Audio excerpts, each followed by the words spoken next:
Tem 5.3, identificando irreversibilidades. Então vou falar um pouquinho sobre irreversibilidade. O próprio nome já nos dá uma boa dica do que acontece. É algo que não pode ser desfeito, né? Então, em termos de termodinâmica, a gente associa isso com perdas normalmente, né? É um processo que aconteceu e não pode acontecer de forma contrária, né? A reversibilidade mais clássica que eu gosto de dar como exemplo é o atrito, né? Você roçou a mão na parede, a mão aqueceu, não tem jeito daquele calor que foi dissipado voltar para sua mão, né? Você até pode aquecer a mão de novo, né? De outras formas, mas aquela energia que foi dissipada com o atrito, ela é perdida. Não tem como... aquela energia térmica que foi dissipada com o atrito, você não tem como recuperar ela, tá? Então vamos falar um pouquinho sobre irreversibilidades, tá? Então o desempenho do sistema está diretamente ligado com as irreversibilidades do mesmo. Então quanto menos irreversibilidades, melhor. Senão o sistema vai operar de forma mais eficiente. A frase seguinte só complementa, né? Minimizar as irreversibilidades significa, na maioria das vezes, maximizar o desempenho. Então, como eu tinha falado, o engenheiro está sempre querendo maximizar o desempenho, minimizar as perdas. A gente quer converter normalmente calor em trabalho de forma mais eficiente possível. Então, as irreversibilidades são algo bem importantes para nós, que a gente tem que estar atento às possíveis fontes de perda de energia. Então, processos irreversíveis. Então, na natureza, todos os processos reais são irreversíveis. Tá? Então, qualquer processo que a gente possa pensar, a gente vai pensar nos processos termodinâmicos aqui, tu não tem como reverter ele. Tá? Mas eu posso voltar para o estado inicial? Pode, mas não sem o que a gente chama de perturbar a vizinhança ou o próprio sistema. Tá? Então eu boto um potezinho frio, quente em cima da mesa, ele vai esfriar. Eu posso aquecer ele de novo? Posso.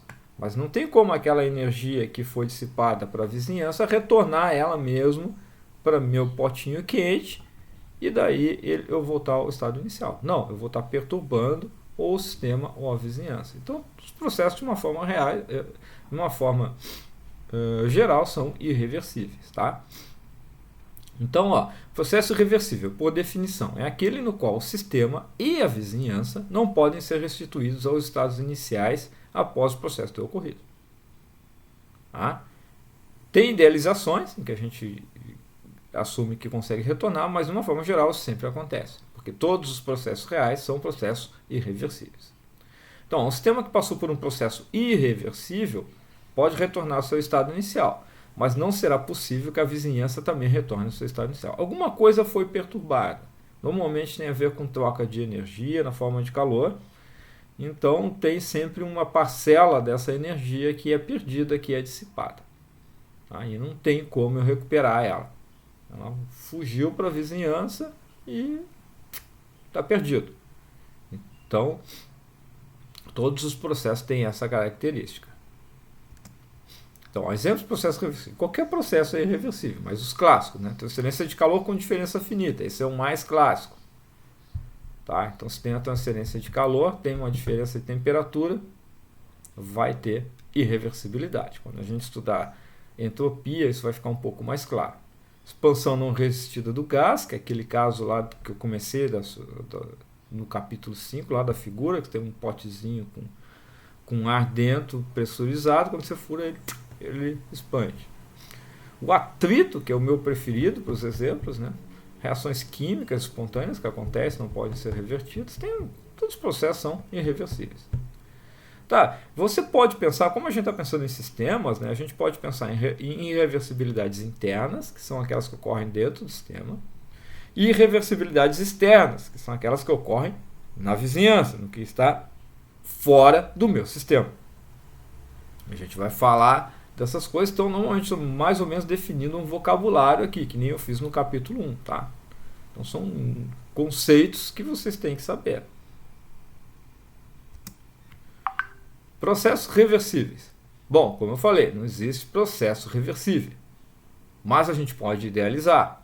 E eles são importantes para a gente definir depois os limites operacionais, definir o limite do rendimento máximo de um equipamento, de um sistema. E para fazer isso, eu vou buscar como referência um processo idealizado, que são os processos reversíveis.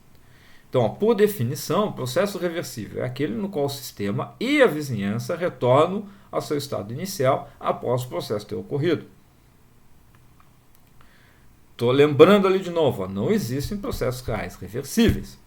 Alguns processos idealizados se aproximam de um processo reversível. Tá? Então eu tenho que pensar em processos em que eu não tenha irreversibilidades. Tá? Então que eu possa simplesmente desfazer o que foi feito. Exemplos. O exemplo mais fácil de entender talvez seja o pêndulo no vácuo. Se eu não tiver o ar ali, eu largar aquele pêndulo e eu ignorar o atrito que tem ali entre o pêndulo e a haste, né, que é mínimo aqui, se estiver bem lubrificado, né, esse pêndulo iria balançar indefinidamente pela eternidade. Por quê? Porque não tem como dissipar energia aí. Você não tem atrito com o ar, você desprezou o atrito aqui com a haste, você tem energia potencial que ela é conservativa, né? Você está convertendo energia potencial, energia mecânica, desculpa, que é conservativa. Você está convertendo energia, você tem uma energia potencial quando você larga o pêndulo, converte em energia mecânica, depois converte em energia potencial. Como não tem atrito, ele vai chegar exatamente no mesmo nível que ele estava desse lado. E ele vai voltar. Então isso seria um processo reversível. Ele consegue sair daqui, ir até lá e voltar até aqui. Ele vai voltar exatamente no mesmo ponto. Por quê? Porque não tem irreversibilidade. No caso, a irreversibilidade aí seria o atrito com o ar ou com a haste. Tá? Um outro processo idealizado, né, que a gente trabalha muito, é um cilindro pistão que a gente chama de quase estático, processo quase estático ou quase equilíbrio, depende do livro, né? Por que ele é quase estático? Porque eu tenho aqui, eu inicio aqui com um gás pressurizado, tá? E ao pouco eu vou tirando esses pesos que são pequenininhos daqui, ó, de cima dessa haste aqui, e cada vez que eu removo um desses pezinhos, o gás tende a se expandir. Por quê? Porque o peso aqui, a pressão sobre o gás, né, começa a diminuir. Então, ó, se eu tenho suficiente pesos aqui, eu vou poder fazer um gráficozinho em que eu vou plotando. Ó. Eu tenho aqui a condição 1, que seria essa aqui, aí eu tirei um pezinho, vou ter uma condição do lado aqui, uma condição 2, tirou outro pezinho, uma condição 3, uma condição 4. Então, para cada vez que eu removo um peso, eu consigo plotar, por exemplo, aqui um gráfico PV. Então, se eu tiver um número infinito de pesos, eu vou conseguir plotar essa curva aqui. Isso não acontece, é discreto, mas se os pesos são pequenininhos, eu vou ter várias bolinhas aqui, uma pertinho da outra, então eu vou ter quase essa curva. Eu acho que eu já falei isso para vocês, né? Nos processos reais, normalmente a gente não sabe, nos processos reais a gente não sabe essa relação entre a pressão e volume. A gente aproxima. Tá? Porque para plotar um gráfico pressão-volume com uma linha contínua aqui, eu precisaria ter infinitas condições de equilíbrio. Aqui, ó. Cada ponto desse aqui, ó, o ponto 2 é um ponto de equilíbrio. O ponto 1 é um ponto de equilíbrio. Qualquer ponto sobre essa curva seria um ponto de equilíbrio. Então é aquilo, eu tiro um peso, espero o sistema entrar em equilíbrio, que vai ser praticamente instantâneo aqui, e faço a medição da pressão e do volume.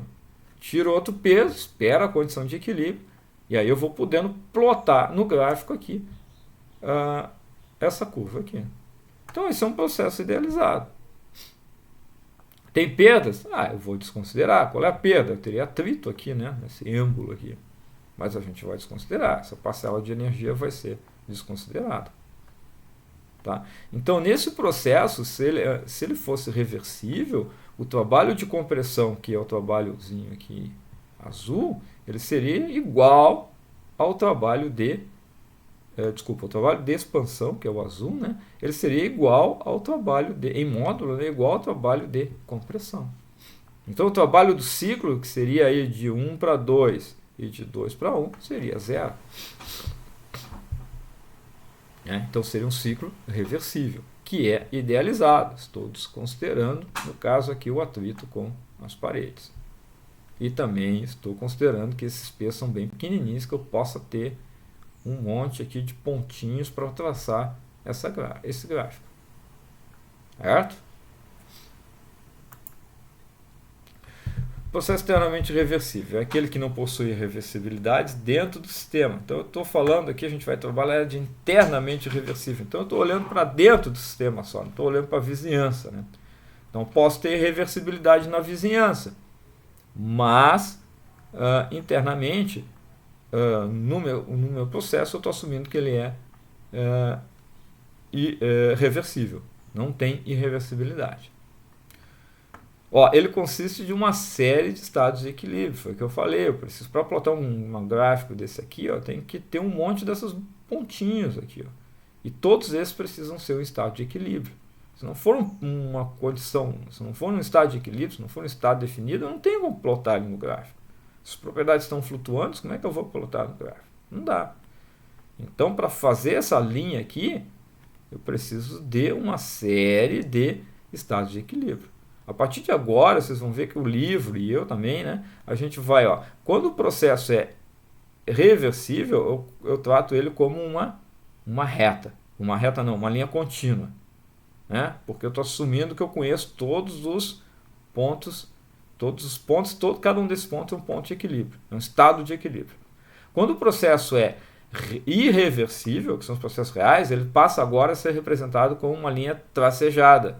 Por quê? Porque, na verdade, eu não sei o que está acontecendo ali. Eu não tenho aqueles pontos de equilíbrio. Eu imagino, eu estou fazendo uma hipótese que o processo aconteça daquela forma. Mas eu não tenho mais, eu não poderia estar plotando esses gráficos. PV, TV, seja lá o que for. Tá? Então, é um processo quase estático, que acontece lentamente, né?